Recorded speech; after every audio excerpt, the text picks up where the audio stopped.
મહાકુંભના મેળાને 2 દિવસ જ બાકી રહ્યા છે ત્યારે ભક્તોનો પ્રવાહ વધી રહ્યો છે। રવિવાર કરતા સોમવારે આજે વધુ ભીડ જોવા મળી હતી। આજે બોલિવૂડ એક્ટર અક્ષય કુમારે સંગમમાં સ્નાન કર્યું। અભિનેત્રી કેટરીના કૈફ પણ મહાકુંભમાં પહોંચી હતી। પરમાર્થ નિકેતન કેમ્પમાં કેટરીનાએ સ્વામી ચિંતાનંદ સરસ્વતીના આશીર્વાદ લીધા હતા। તો બીજી તરફ મહાશિવરાત્રિના છેલ્લા સ્નાનને લઈને ભક્તોનો જમાવડો વધી રહ્યો છે। પ્રયાગરાજમાં એન્ટ્રી પોઈન્ટ પર પાર્કિંગની આસપાસ જામ થયો છે। શહેરની અંદરના 4 રસ્તાઓ પર ભારે ટ્રાફિક જામ છે। પ્રયાગરાજ પહોંચતી ગાડીઓને સંગમના 10 કિમી પહેલા જ પાર્કિંગમાં રોકવામાં આવી રહી છે।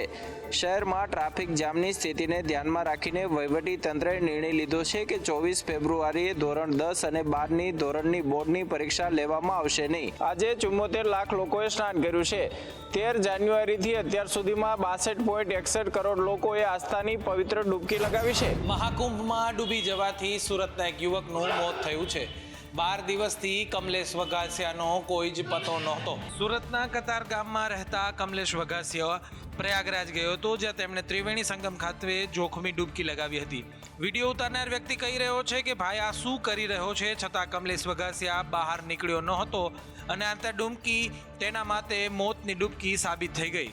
સમગ્ર ઘટનાને લઈને નાગાશુકા પોલીસને જાણ કરવામાં આવી હતી। પોલીસે ફરિયાદ લઈ તપાસ શરૂ કરી છે। કમલેશનું મોત થતાં તેના પરિવારમાં શોકનો માહોલ છવાયો છે। કમલેશ વઘાસિયા મહાકુંભમાં સ્નાન કરી રહ્યા હોવાનો વિડીયો સામે આવ્યા બાદ સમગ્ર ઘટના પોલીસ તંત્રને સમજાઈ હતી। જોકે તંત્રએ 12 દિવસની મહેનત બાદ મૃતદેહને બહાર કાઢ્યો હતો। સુરત શહેરમાં અનોખા સમૂહ લગ્નનું આયોજન કરવામાં આવ્યું। મહાકુંભની થીમ ઉપર સમૂહ લગ્ન સમારોહ યોજાયો હતો। એક તરફ જ્યાં પ્રયાગરાજ ખાતે મહાકુંભનું આયોજન થયું છે, ત્યાં સુરત ખાતેની Shri Ramakrishna export CSR arm SRK knowledge foundation દ્વારા મહાકુંભ થીમ પર સમૂહ લગ્નનું આયોજન કરવામાં આવ્યું હતું।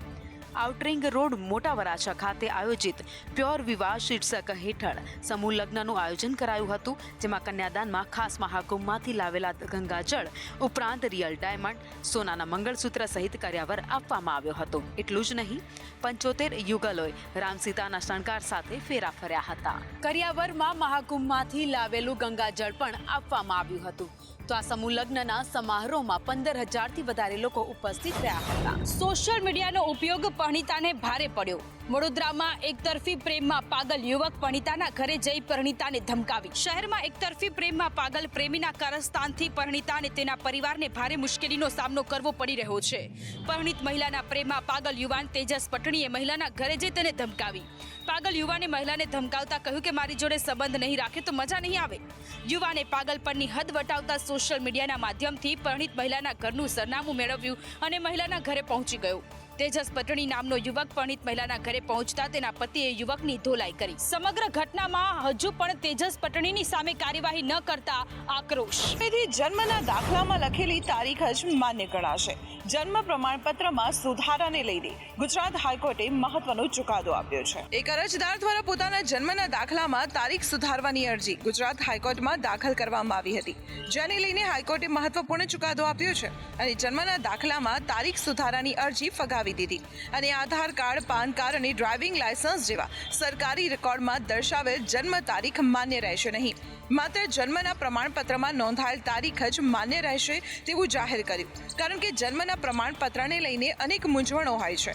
કયા પ્રમાણપત્ર માન્ય રહેશે તેને લઈને અનેકવાર લોકોને સરકારી કચેરીઓના ધક્કા ખાવા પડતા હોય છે, જેના લીધે સરકારી કચેરીઓ સાથે અરજદારોને ઘર્ષણ થતું હતું। હવેથી આધાર કાર્ડ, પાન અને લાયસન્સમાં કરવામાં આવતા સુધારાને લઈને લોકોએ વિચારવું પડશે। આ તમામ પ્રમાણપત્રોમાં જન્મની તારીખ જન્મ દાખલા પ્રમાણે હોવી અનિવાર્ય છે। વિધાનસભામાં રાજકોટ હોસ્પિટલના CCTVનો મુદ્દો ગુંજ્યો। હર્ષ સંઘવીએ તેનો સણસણતો જવાબ આપ્યો। રાજકોટ હોસ્પિટલ CCTV કાંડને લઈને વિધાનસભામાં ઉઠાવવામાં આવેલા પ્રશ્નના જવાબમાં ગૃહમંત્રી હર્ષ સંઘવીએ જણાવ્યું કે સરકાર ફાસ્ટ ટ્રેક કોર્ટમાં કેસ ચલાવી આરોપીઓને સજા આપશે। CCTV કાંડમાં સરકાર દ્વારા સ્પેશિયલ પબ્લિક પ્રોસિક્યુટરની નિમણૂક કરાશે। સાથે કહ્યું કે આજના સમયમાં ગુનેગારો કરતાં પણ વધુ ખતરનાક સાયબર પ્લેટફોર્મ છે।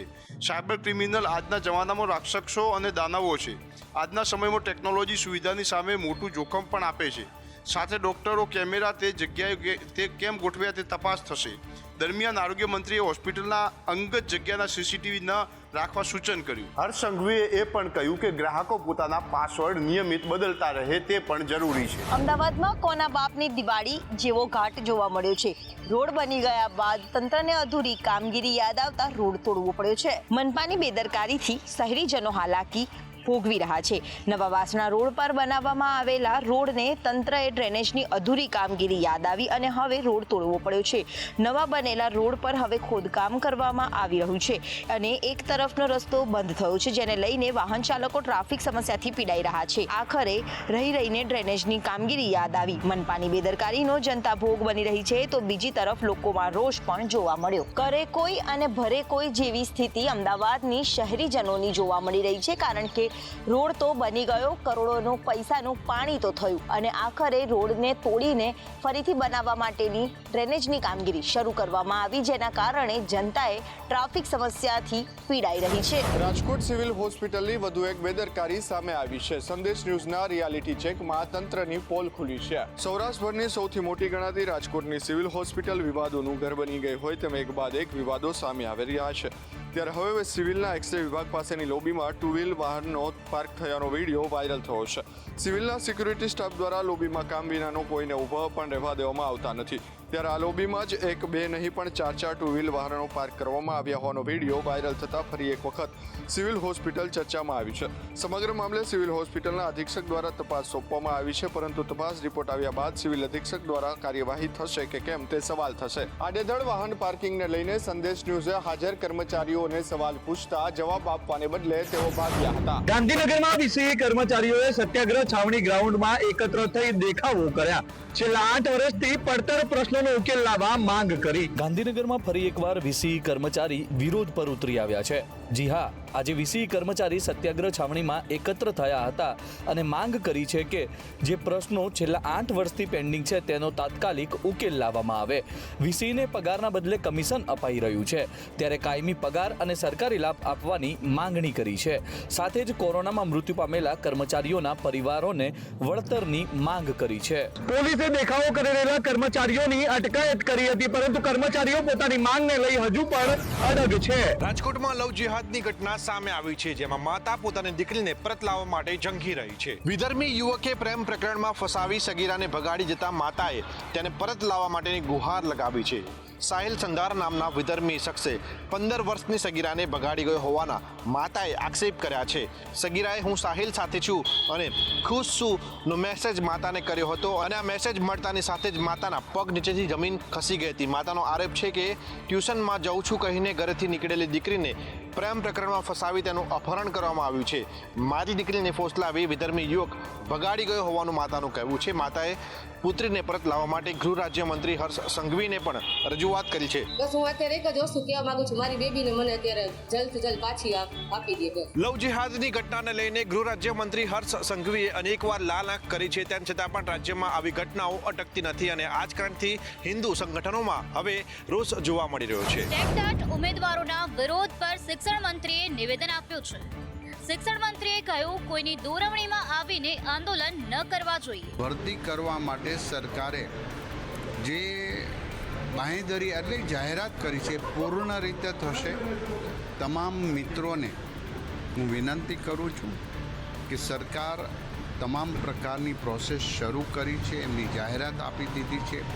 માટે કોઈ લોકોના દોરવણીમાં આવીને આવા આંદોલનમાં જોઈન્ટ ન થવું જોઈએ, કારણ કે સરકારે જે કમિટમેન્ટ 24,700નું આપ્યું છે એ ચોક્કસ પ્રકારે ભરતી થશે ને થશે. સરકારે હાલ તો ભરતી કરવા માટે બાંહેધરી આપી છે, પરંતુ જોવાનું એ છે કે હવે ભરતી ક્યારે થાય છે. ભજન ભોજન અને ભક્તિના ત્રિવેણી સંગમ એવા મહાશિવરાત્રિના મેળામાં મહાદેવની આરાધનામાં ભક્તો લીન થયા છે. ગુજરાતી કહેવત છે ને કે જ્યાં મળે ટુકડો ત્યાં હરી ટુકડો.